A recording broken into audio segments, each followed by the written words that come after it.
Welcome to the financial call. It is just after Thanksgiving, and I hope you had a wonderful Thanksgiving in spite of it being a different year. This was a little bit different in not being able to hang out or spend much time with family or as much time as usual, and it just feels weird. 2020 is still weird. I'm hoping today is fun. We got episode 50 today. This is a milestone for us, and for that reason, I wanted to do something different than I normally do. I'm going to give you a little bit of background. Today's episode is all about something that I consider to be a very underutilized aspect of financial planning. And again, I'll give you more background before we begin. Just remember that on thefinancialcall.com, you can find all of these episodes, thefinancialcall.com/podcasts. I will reference several episodes in this particular one. Let's dive into it. I really don't like birthday gift pressure. I'm really not that great at finding birthday gifts for other people that they will like. And that might just mean I'm in my own world too much and too selfish. But the truth about it is I just don't feel very good at it. But what I do every year on my birthday so far for the last couple of years has been find something that I love that is relatively cheap, and I buy one for everyone in my office. And it was a lot easier when we were a smaller firm, but of course we're getting bigger. We now have 16 employees. Last year, I did these backpacks that fold into themselves, and I take mine on every vacation I go on.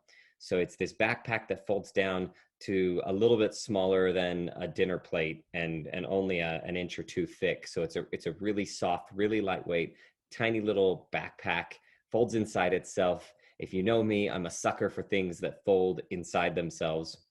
And I throw it in my luggage. And if we get to some other location and want to do a hike or want to go on a day trip or do whatever, I can pull out the backpack, fill it with things we need: water bottles, snacks, foods, sunscreen, beach, whatever it is, take it with us. If it gets trashed, I really don't care. They're like $20 on Amazon. I'll actually include a link to my favorite one because I've purchased several of them over the years.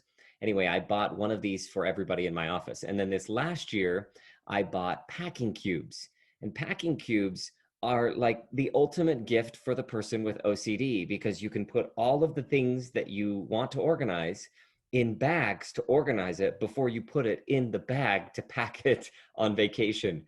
And my coworkers tease me about putting bags in bags in bags, but I love them. I love packing cubes.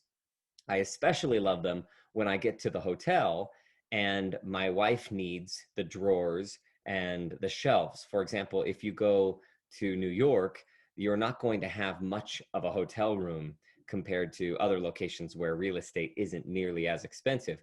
So you don't end up with as many drawers and shelves. And I use the packing cubes as my drawers. I just leave my clothes in the packing cubes, all my shirts in one, all my pants in another, workout clothes, and I just slide them under the bed. And it works out beautifully. So I love packing cubes. And I'll post a link. I have purchased several different sets of packing cubes. When I go on vacation, I make my kids pack in them so that we know where all their stuff is really easily. And I'll post a link to my favorite set of packing cubes as well. But to me, the packing cubes of financial planning is a donor advised fund. So today, this is episode 50. It's a big deal for me. I do an episode every other week, which means I'm roughly into this about 2 years. And I know I'm into it over 2 years from the inception of the concept of the idea. It took me a long time to get it up and running and figure out how to even host and run and record a podcast. But this is episode 50. And for that reason, I thought the best thing to do would be to make it kind of a birthday for the podcast and give you what I think is one of the packing cubes of financial planning. It's my gift to you. It's like my favorite thing. It's the thing I love the most in financial planning. Back when I was at Fidelity, I got the job in the branch that is the financial planner role. The financial planner role at Fidelity, you are really on the hook to bring in a lot of money. I knew that I needed to bring in $1 million of new assets every week. And if I didn't do that, there was a scoreboard, weekly scoreboard and weekly emails, and believe it or not, a whiteboard in the break room. And I mean, it was one of those situations where I was very aware that I was not keeping up. if you didn't bring in $1 million every week. And not only that, you needed to do about $500,000 to their managed account solutions, probably another $250,000 to their insurance annuity solutions. And all of these activities, they paid you monthly, as well as stack ranked you for other bonuses and different compensation structures. They had metrics for everything. How many appointments you had per week, how many clients responded to surveys about Fidelity that were in your book of business, how they responded. They counted how many times you did the retirement planning software. And one of those metrics that they kept track of is how many of your clients were setting up donor advised funds. And that really didn't matter, frankly, in the world of your stack rankings. But I kept winning this metric of the most donor advised funds set up. And Fidelity is a massive global firm. I think they had probably, it felt like 10 employees in this donor advised fund group that was out trying to get the advisors across the whole nation to be interested in donor advised funds. So every year they would reach out to me and say, "Hey, you got the award for the most donor advised funds." And it was funny because it didn't really matter to anybody, but I believed in them then, and I still do. And so again, this is my gift for episode 50. This is the packing cubes of financial planning. It's the donor advised fund. We'll probably call it a DAF as well today, just DAF standing for donor advised fund. That's the same thing. If you go back to episode 8 and 9 of the financial call, so if you go thefinancialcall.com/8 or /9, you'll find more about donor advised funds. Those ones talk very specifically. I'm hoping today to go back to the basics and really just lay out why I think more people should use donor advised funds and how they work in general. So think of a donor advised fund a lot like a 401k plan, but instead of the money being set aside for retirement, this is set aside for charitable giving. So how does it work? You deposit some cash or some assets into the donor advised fund. This is a contribution. And that donor advised fund receives the assets and provides you with a confirmation of your contribution. And you use that to get your tax deduction. So you'll add this to your tax deductions for your accountant or for you in TurboTax or whatever software you use to determine whether or not you'll get to itemize and count up all of those deductions or just take a standard deduction. Someday it might make sense to just go through how that works between standard deductions and itemized deductions. If you would like me to do that, tell me, send me a message. I would love feedback, any of it. But the basics here is the government will let you reduce your income by a certain amount. That is a standard deduction. Or if you have a bunch of approved deductions, you can itemize all of those. If they're more than the standard, you can take an itemized deduction. Charitable giving is one of the itemized deductions. It's an approved itemized deduction.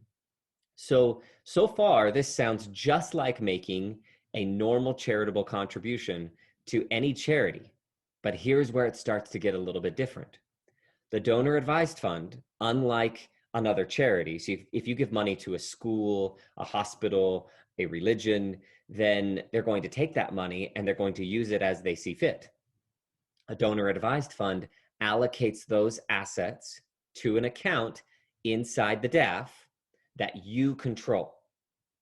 Notice how I didn't say own, that you own. You don't own it anymore. You gave the asset away to the charity, the DAF, but you can still control the asset's future. You are what's called an account holder. So at this point, you have choices. And this is where this flexibility becomes amazing because you can choose. You can leave the money in the donor advised fund and just leave it there literally in a money market or cash. I don't advise that you do that, but you could invest it. That would be option 2. So usually the donor advised funds have either preset investment options or they're like a brokerage account where you could buy most any stocks and bonds and funds and things like that. That would be option 2. Option 3 is you can make a grant So a grant is when you send money from your donor advised fund to another charity.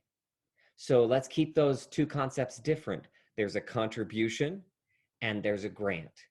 Step one is to do a contribution to a donor advised fund. And step two is do a grant from the DAF to another charity. So again, money to the DAF is a contribution, money from the DAF is a grant. And the DAF is a charity, but a little bit different than other charities. So their goal is to make it easier to fund other charities. So at this point, you're wondering, why in the world do I need this extra step if all I'm doing is moving money into the DAF to then move money out of the DAF? And if you're thinking that, that's a very rational thought process. There is absolutely no good reason if every year all you're going to do is flush the cash through the donor advised fund. And I guess maybe there's one good reason that we'll get into it later. But for most people, the point is, if all you're going to do is give money directly to the charities and you want it all to hit the charities when at the exact same time you want the tax deduction, then you don't need a donor advised fund. Just send the money directly to the end charity, especially if all you're doing is giving cash. But there are some reasons in which it makes sense. So for example, I mean, I'll say this, you don't pack a suitcase. I mean, you can pack a suitcase without using packing cubes. What I call the donor advised fund is the packing cubes of financial planning. I mean, you can pack a suitcase without using packing cubes, and most people do. But I have several reasons that it makes sense for me to organize my gear in those perfect little bags and bags. And you can donate to charities without a DAF, and most people do. But for some people and for some situations, the DAF is a perfect tool. So here's how it works. Who should use a DAF and why should they use a DAF? So the big key here is timing. A minute ago, I mentioned just give directly to the charity if your goal is to just give the money, get the tax deduction at the same time that the end charity receives the money. But if you would like to separate those two events in any way, separate the donation to the actual end charity from the day or tax year that you want to get the tax deduction, you can do that with a donor advised fund. Every year at the end of the year, and it's November 29th today, so we're getting there, and I usually in December, I estimate what my income is likely to be for the year, and I start to think about how much of a charitable deduction do I want this year. I do not need to choose whether I'm giving it to a church, schools, hospitals, smaller charities. It doesn't matter. I can say, I want to get this amount of a charitable deduction in 2020. As long as I put that amount of money into my donor advised fund within 2020, I will get the tax deduction. Now, last year, I felt like I played quarterback in high school, and I felt like I was taking the snap and tried to call an audible as the snap happened. Like basically, I changed my mind as to how much I wanted to give to my donor advised fund on about December 29th. And so I tried to hurry and get some money in because I wanted an additional deduction in 2019. And the money hit my donor advised fund on January 1st of 2020. So it just didn't quite work out. It's okay. I'll get it this year. But the point is, you want to give yourself enough time. Don't push this right to the end of the year. Give yourself a couple of weeks. With it being at the very beginning of December when this episode will launch, you still have time if you want to set up a donor advised fund and fund it, or you still have time to give money to charities. But going back to the reason number one, you would use a donor advised fund, you're hoping to separate the tax year of the deduction from the actual year in which you make the grant. So let's talk about the application of this. We have deposited money in our donor advised funds that in my wife and my donor advised fund that we give to the school every year. But I don't necessarily know exactly when we're going to give money to the school. We do it based on both their need and the fundraisers that go on at the school, but I can separate when the school needs it from when I need it. I need it during certain tax years. So I can throw it in the donor advised fund and then send some money over to the school whenever we want. Or every once in a while, I have a couple friends that do things like a scholarship, or my dad's big into cycling and he rides from Reno every year to the Huntsman Cancer Institute and does fundraising for that. And so I can get my deduction whenever I want it, but I can also send money to help support that charity ride whenever he does that. And even a bigger tool is for those who do tithing. This really seems to be the biggest tax deduction, because a lot of tithing payers are paying 10% of their earnings each year. So if you're talking about someone making $200,000 a year, a $20,000 tax deduction is a big deal. It's an opportunity for you to maybe say, well, I want maybe $30,000 or $40,000 of a tax deduction in 1 year. If you've ever heard of bunching charitable giving or going every other year, some people have heartburn over the idea of, well, I don't want to pay my tithing in 2021 and then not pay any in 2022 and then pay again in 2023 because of my duty religiously. I want to pay every year on time. That's fine. You can still do that, but you can control when you get the tax deduction. If you put 40 into a DAF and then you still gave 20 every year to your church, then the church receives the money on the same schedule, but you separated when the end charity receives money from when you want the tax deduction. So the timing is probably number one reason for using a donor advised fund. The second one is ease. And this is what I was talking about. There still could be a reason for people to funnel through their charitable giving through a DAF, even if they're just flushing it through. And it's because when it comes time to file my taxes every year, all I do is provide the contribution amounts to the DAF. I don't have to track every $50 grant that goes out or $100 grant that goes out to different end charities. All I need to know is how much money went into the donor advised fund. That's what I get a tax deduction for. So that's pretty simple. It's usually one report showing all the money that went into the DAF. That makes tax filing really easy. It also, I think it's pretty easy. Everybody's a little different on technology, but for me, my donor advised fund has an app and it has my charities saved in there. So if I want to give money to a charity to which I've given in the past, I can pull it up, click on it, see if I want to change the little note. You can put a little note on it, and I can explain the use as to, for the kids' school, for example, I can say, hey, send this money over to Mrs. White's third grade class to be used as however she sees fit. And I send it to the school district and they forward it and credit Mrs. White's budget. Mrs. White is a fake name. They credit her budget and she can use that money for whatever she sees fit in school, which has been really fun. It's been really fun to see what they do with it. And so that's a way that you can control it and have it be really simple from an ease of use standpoint.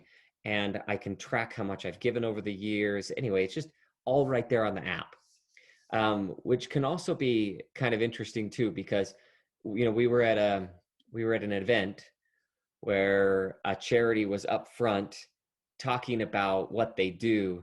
And of course, they're tugging on the heartstrings and your wife gives you a little elbow to the gut and it's time to pull out the phone and pull up the app and just start sending money from the donor advised fund. So it becomes sometimes a little bit too easy, but it's probably good. Those causes need the money anyway. Okay. So the third one would be consolidated giving records. I already talked about that a little bit. So that's timing, ease, and consolidated giving records. That all just makes it a little bit easier. I think the ease is more of just having the app available and being able to easily do it without having to like literally write a check. Feels weird today to write a check. I know some people still do it, but it feels really, really weird to me. So the fourth one is a little bit more complex, but it's unacceptable assets for some charities. Now, a lot of charities are pretty decent at receiving assets these days. For example, a lot of the churches that our clients and that we give to, they have brokerage accounts at firms like TD Ameritrade, Fidelity, and Schwab. So if you wanted to give them a stock, typically it's all just a matter of filling out a form to transfer the stock from your brokerage account to the church's brokerage account. So that's okay and it works, but it's not quite as easy for the charity as receiving a check, of just a check written to cash for them to deposit in their accounts. So when they receive a stock in their brokerage account, they then need to sell the stock. Not all stocks trade with a lot of volume. So big stocks like, Apple and Microsoft and Google and Bank of America, Wells Fargo, Johnson and Johnson, McDonald's, Nike, these are all companies that are really big and have a lot of volume on the stock exchange. So if a charity needs to sell it, they're going to be able to sell it within an instant. It's within a fraction of a second, actually. If anybody places a trade on places like TD Ameritrade and Fidelity and Schwab, it's going to happen fast. There are stocks, however, that might only trade, a couple thousand shares in a whole day, whereas these bigger stocks are trading millions and millions and millions upon millions of shares, sometimes in minutes. So there's a massive difference there. So if you give a stock to a charity that does not have a lot of volume, it might be quite illiquid and difficult for the charity to get out of. They might actually not even be able to accept it. Or more complicated would be if it's not a publicly traded stock in the first place. This is where it starts to get a lot more complex. And episode 9 is all about that. I'll give you a little bit of an intro into that today because it's amazing what you can do there. But that's a whole nother world. So the idea is some of these charities can't accept some assets. And if you just want to make the charity's life easier, you can use a donor advised fund. You drop your stocks into the donor advised fund. These donor advised fund companies are designed to handle assets, help liquidate them, and make it easy for you to make a grant to an end charity. That's their whole mission. So they're pretty good at it. And they're a lot better than most end charities. For example, if you know a charity that digs wells across the world in underprivileged countries or poor countries, they're not necessarily in the business of trading stocks and bonds and liquidating illiquid positions, but they might be really good at the actual activity that they perform. So we might as well give them cash if we can and let a donor advised fund do what it does best, which is liquidating positions and making grants possible.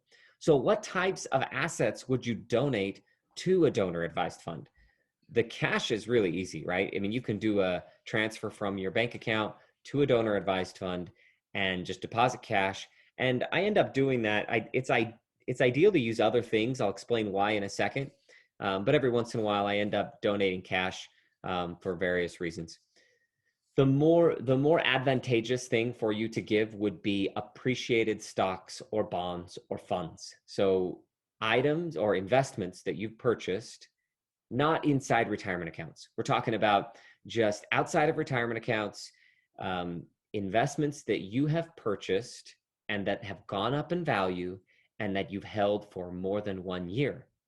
So if you have held them for more than 1 year, that's a long-term investment at that point. If you were to sell it, you would get long-term capital gains treatment.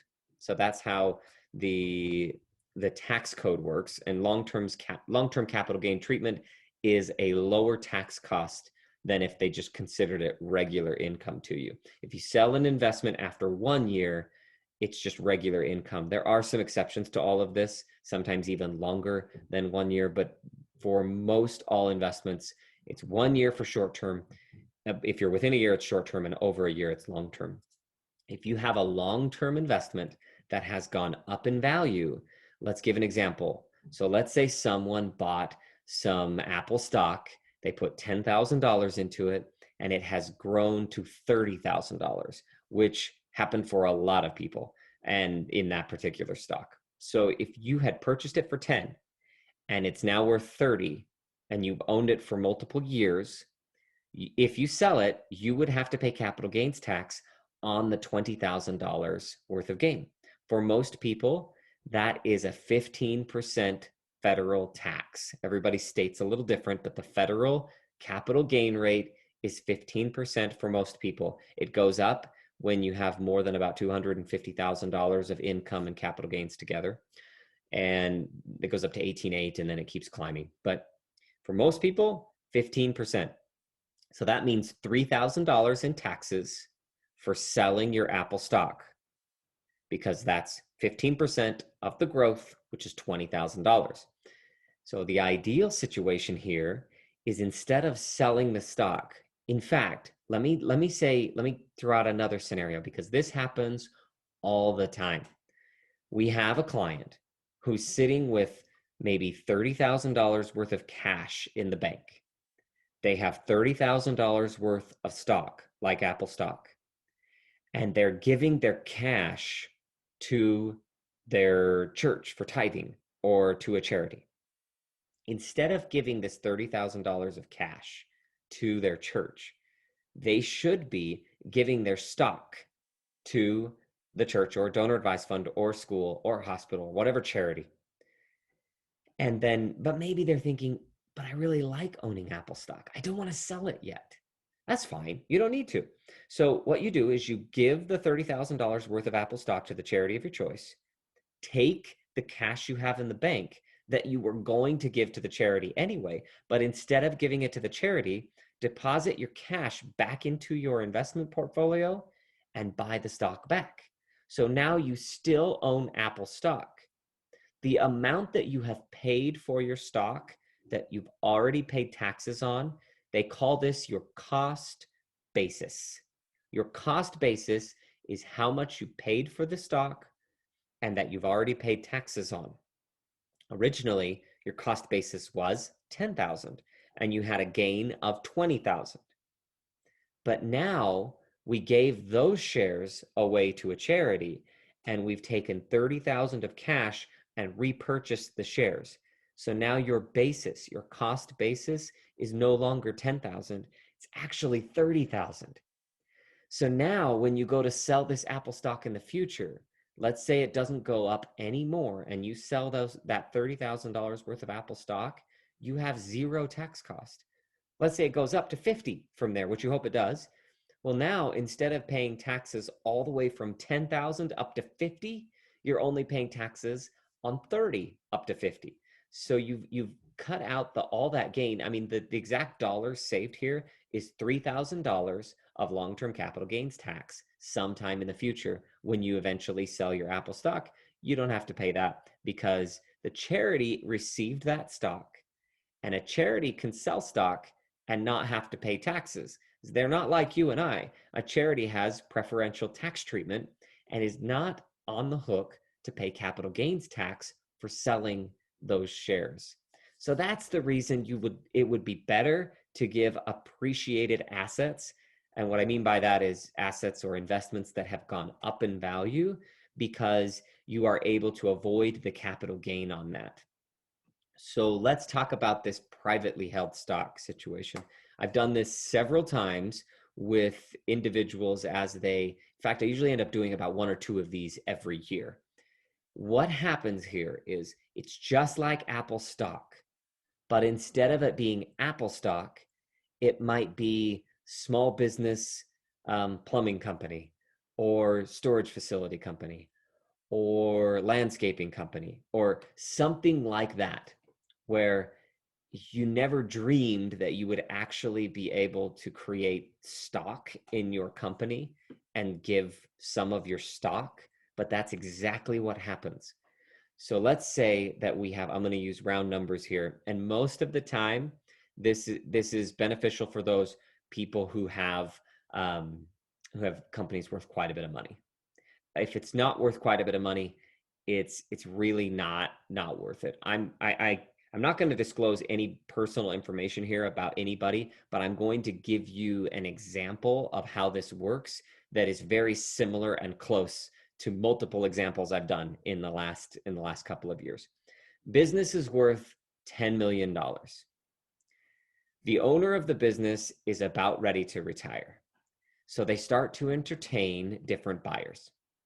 The buyers are thinking and they're negotiating on price and on the maybe earnout of the business owner. How do they transition the leadership within the company? The best businesses are built so that if they needed to be sold eventually, that the business would keep on humming without the key person in charge. But every once in a while, they'll have different earnout provisions. I mean, there's so many different aspects and negotiations that are happening here. But the key here is usually it's someone who's wanting to exit the business entirely. They're usually either the sole owner or there's only a few owners, and they're trying to sell and get as much as they can. And they're facing this massive tax bill because their cost basis, what we talked about earlier, how much they paid for the business, is basically zero because they built the business from ground up. So this business has been growing for 20, 30 years, and they're about ready to sell it. It's worth $10 million, and they're about to be stuck with capital gains tax on all $10 million. Now, we talked about how capital gains rates go up for people over $250,000. They climb. So they're probably looking at about 23.8% tax on $10 million. What is that, like 2.3 million, $2.38 million of the 10 million is just going to evaporate if they sell it and then pay the taxes on the proceeds. So here's how you can get creative with it. And it's tough and it's a multi-step process. Usually when I do this, I'm starting it with someone and then they sell their business and we're ending it almost a year to a year and a half later with all of the steps that have to go in order just the right way. But what happens is the owner of the business donates a portion of their business. Usually it's some small fraction. For example, they might say, I'm giving away 3.58% or 4.72%. They calculate it based on this is how much the business is worth before it's sold, and I'm giving this fraction of it to a donor advised fund. So now the donor advised fund and the founder or owner of the business walk into the business sale together as partners. So you might already be looking ahead and understanding what's going on here. But when they go in together as partners, then the business owner does not have to pay capital gains tax on the portion that the business owner doesn't own. See, the business owner doesn't own that 4.5%, let's say, that they give to the DAF. So the DAF is on the hook for receiving those funds and potentially paying the capital gains tax associated with their portion of the business sale. Then those funds drop into a donor advised fund account. So like a DAF account on which the founder is the account holder. So now the founder can direct whether that's going, and this is again usually because someone is a tithe payer, so they might be donating $500,000 to $1 million in tithing based on this transaction. So they're wanting to move a lot over to the donor advised fund, and that way not only do they get to take it as a tax deduction, but they don't have to pay capital gains tax on the portion of the business that they didn't own when it was sold. So that is an extreme example of assets that are unacceptable for most charities. Most charities are not going to say, yeah, sure, we'll be a partner in your plumbing business for the next who knows how long. You see, the donor advised fund, they don't know for sure that the business is actually going to sell. If you've gone so far that it's just a formality for the business to sell, it's actually too late to even give a portion of it to the donor advised fund. The IRS disqualifies that. So it has to be early enough that there's a reasonable chance the thing couldn't go through or might not go through. But most of the time it does. So most of the donor advised funds want to see a plan B or a buyer B or C in case buyer A falls through.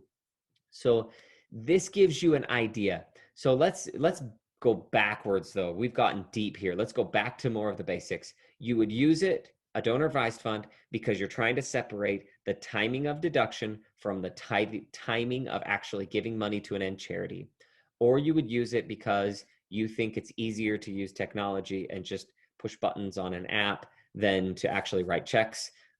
Everybody's a little different there. Some people would say, no, way easier to write a check and actually hand it to somebody.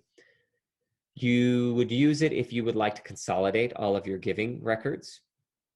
And you would especially use it if you would like to be able to give assets that are a little bit more difficult for charities to receive.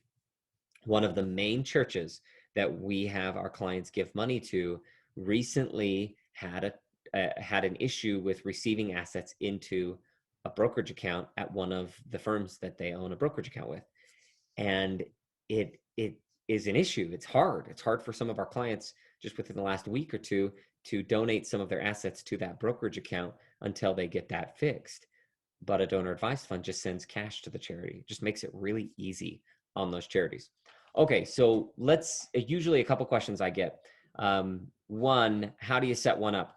I have mine with Fidelity. I hope I didn't speak too poorly of Fidelity before. Good firm, good products. I personally didn't thrive in the sales pressure environment there. But a lot of wonderful people that I worked with there and absolutely respect. One of their best products is their donor advised fund. It's really easy to use. That's the one I use. I like their app. There's one called American Endowment Foundation. Charles Schwab has one that's decent. There are quite a few donor advised funds, and they really don't take that much time. You could go online. Fidelity's is fidelitycharitable.org. And if you hop on there and open a new account, you can probably get it done in less than 10 minutes. They don't ask for a lot of personal info, address, social security number, and name, and a giving account name, and you're off to the races. So that's how you would set one up.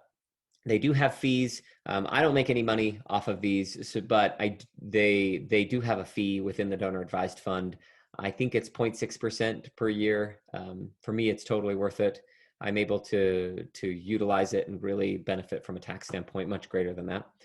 And then I get a question of what happens to my DAF if I die? Which, great question here. If you pass away, you have a couple of choices. You could say, I just want everything in my donor advised fund to just flush out to a certain charity. And you could just have it all pay out right away to an end charity. Another option is you could appoint a successor account holder. For example, you could appoint your kids so that they would now be in charge of giving money to charities in the future. That money, once it goes to a DAF, it can't be pulled back and used for your own purposes or for your kids' purposes. It needs to eventually either just stay in the DAF or go to a new charity at some point. But if you have charitably minded kids, you could definitely appoint them as successor account holders, and then they could use it for their own charitable giving in the future. How could you use a DAF after you die? So this is an interesting one. I see people every once in a while, this is rare, where they will use a donor advised fund to help organize all of the charitable giving they want to do after they pass away as well. So let's say that you have someone who likes to give to a lot of different charities, 15, 20, 25 different charities. And they want to give, the best asset to give to a charity is probably an IRA. If you had Roth money, traditional IRA money, and after-tax brokerage accounts, and you're going to give one of those to your kids and one of those to a charity, the nicest thing you could do for your kids is give them the Roth money because it's already all after-tax and growing tax-free. And then the most strategic thing you could do is give your IRA to a charity because the charity does not have to pay taxes when they withdraw the IRA, and everybody else does. So if you would like, one way to use a donor advised fund after you die would be to put a donor advised fund on as a beneficiary of your IRA and have that portion of whatever percentage you give to the DAF go to the DAF. And the reason you would do this if you have a lot of charities is imagine every little IRA that you have, if you have multiple accounts, or every account that you and your spouse both have, having to go in and relist 20 different beneficiaries, or maybe you change the percentages ever so slightly between a scholarship fund and a local zoo or something like that, and you're having to go back to your brokerage firm or your advisor and ask for a new beneficiary form and refill out all of those minute details. It's probably easier for you in that situation to just list a donor advised fund, and then you can log in on your own and just change it once at the donor advised fund instead of changing it multiple times at all of the different accounts that you have. So that's one way you could use a donor advised fund after you die. People have used donor advised funds to receive harder to sell assets after you die and then sell those and give them to charities as well. A couple important tax rules around this. You normally, I mean, 2020 is a different year. I'm just going to talk normally because there were some tax rules here that made it even better. But just in general, you can't give more than about 30% of your adjusted gross income if you are giving appreciated, like stocks, for example. If you make $100,000 a year, you can't give more than $30,000 worth of stocks and get a tax deduction for all of it. You can give more. There's not a problem with that. You just won't be able to count all of it as an itemized deduction. The number goes up to 50% for cash, and I think it went up to 60%, but then in 2020, it's up at 100%. There's a bunch there. I rarely run into this. It seems like most people don't give more than 30% away to charities. Most of the time, it's between 2% and 12% of people's income, depending on which charities they support. But just remember, this isn't for everyone. Just like packing cubes are not for everyone, they're both definitely for me. And I thought it would be worth going through this on episode 50, but it's definitely for those who need enhanced control over the timing, ease of use, consolidated records, or just donating complex assets and making it easier on your end charities. This is episode 50 of The Financial Call. You can go to thefinancialcall.com/50, or you can check out episode 8 and 9 that both go over donor advised funds. It's a really good tool. I hope you don't feel like you're missing out if you're not using it. It's not like it's the end of the world if you're not using it, but there are a couple of scenarios that if this rang a bell with you, you probably should be using one. And you should probably get some packing cubes.